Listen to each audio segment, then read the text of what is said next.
Hey guys, just to piss you all off, I'm going to show you this clip right now.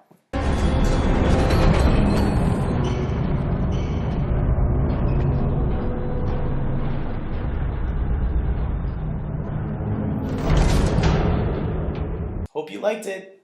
Hey everybody, this is David, and today I'm going to be talking about Deadpool, the new movie starring Ryan Reynolds. And don't worry, this has nothing to do with the last time we saw Deadpool. This is a complete different take, and a much better take at that. I am really excited because I just got back from seeing this movie, and I gotta say, guys, I really liked it. I thought I had a great time with this film. It was really funny. Not as funny as I was expecting it to be because I think because a lot of people really hyped it up before I went to go see it. So I was expecting it to be like balls to the walls funny, where I would be laughing constantly.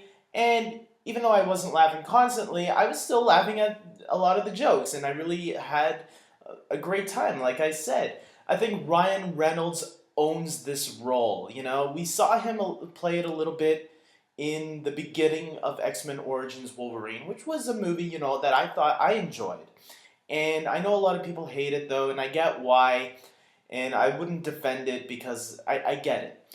But I think a lot of people can admit that in the beginning, Ryan Reynolds wasn't the problem, and a lot of people just wanted more of that version of the character than the clip that I showed you, We didn't want something coming from Mortal Kombat Annihilation.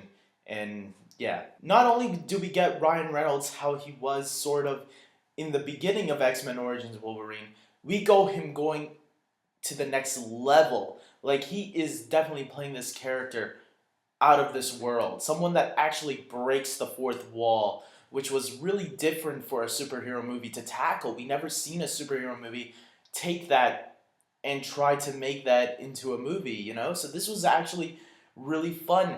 And hearing him like poke fun at a lot of the superhero movies that we know today and a lot of the tropes that superhero films sometimes fall in, it was really refreshing to see a superhero origin movie being tackled a little bit differently this time around. As someone who doesn't really care too much for the superhero romances in these superhero movies nowadays, I gotta say, I really enjoyed the romance in this movie too. I think the two actors, Ryan Reynolds and the girl from Gotham, you guys will know her. She was also in Firefly. She's very beautiful. And yeah, I mean, they had great chemistry together, and I couldn't believe how much I was actually enjoying their chemistry.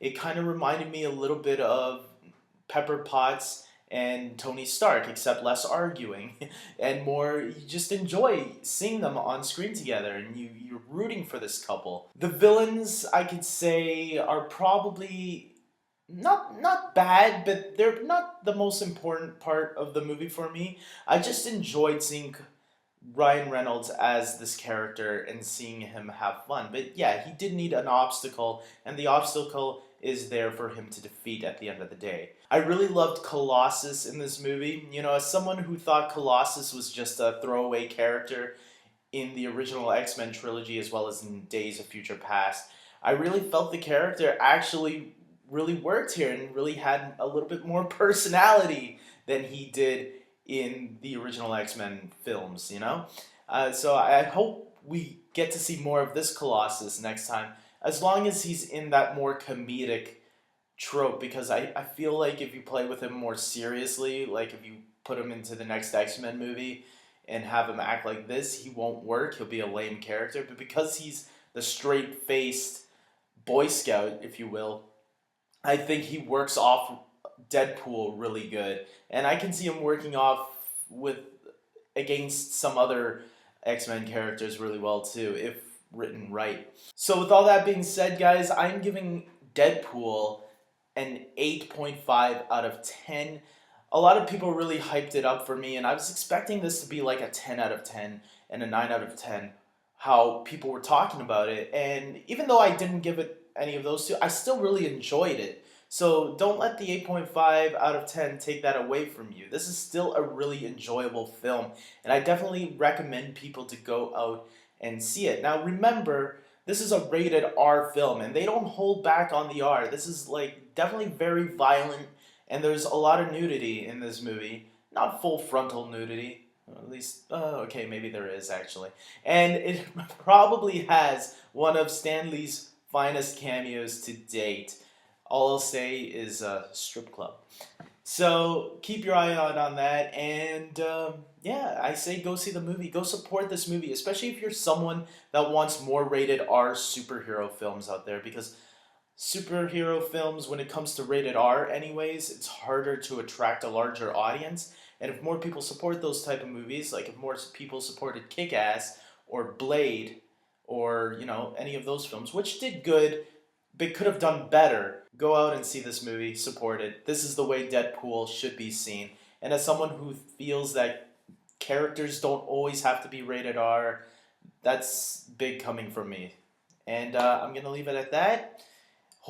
I can't wait for the sequel. Liam Neeson as Cable, I'm telling you, that would be cool. I don't know too much about the character of Cable, but I saw a picture. I just want to see Liam Neeson in an X-Men movie. I think that would be awesome. Tell me your thoughts on the movie, subscribe to my channel, like this video, and maybe even follow me on Twitter at iCrazyDavy. And until next time, take care.